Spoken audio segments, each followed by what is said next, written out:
Welcome to my channel guys, Joylyn JB.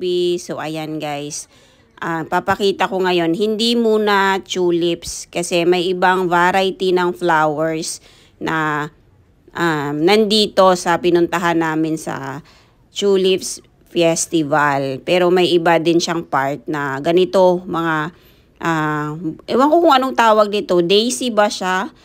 Pero iba-iba ang kulay, napakaganda, napaka-bloom.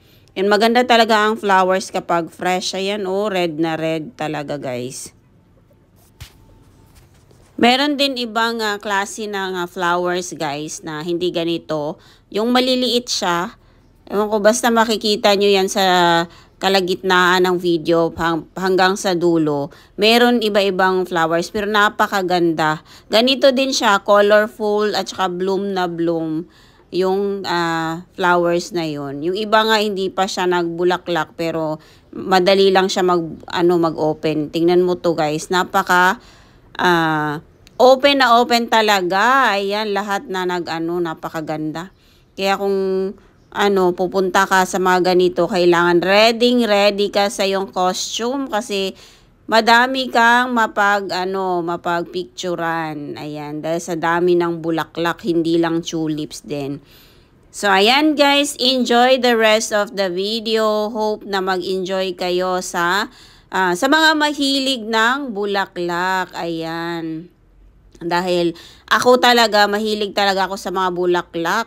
So, hindi ako nagsasawa na manood o mag-video kasi nga talagang gusto ko yung bulaklak. O, ayan. So, yun lang guys. Ayan, enjoy the rest of the video and God bless sa lahat.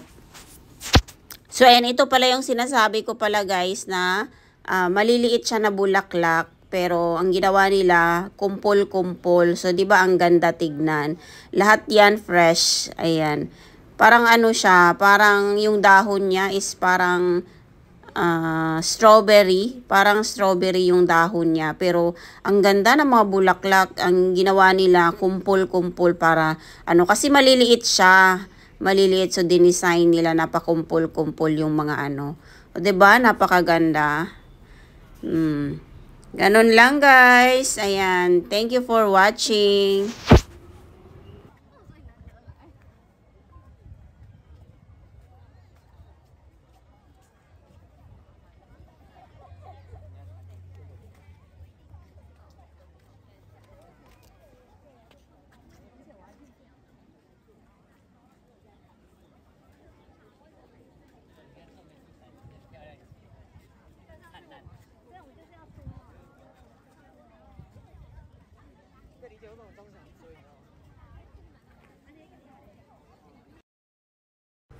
So, ito pala yun guys. Ito yung isang klase ng flowers na nandito sa Tulips Festival. Maganda din ito guys. At ito yung laging namumulaklak, lalo na pag taglamig.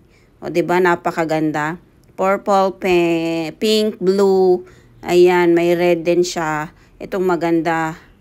At may white din. Thank you guys and God bless everyone.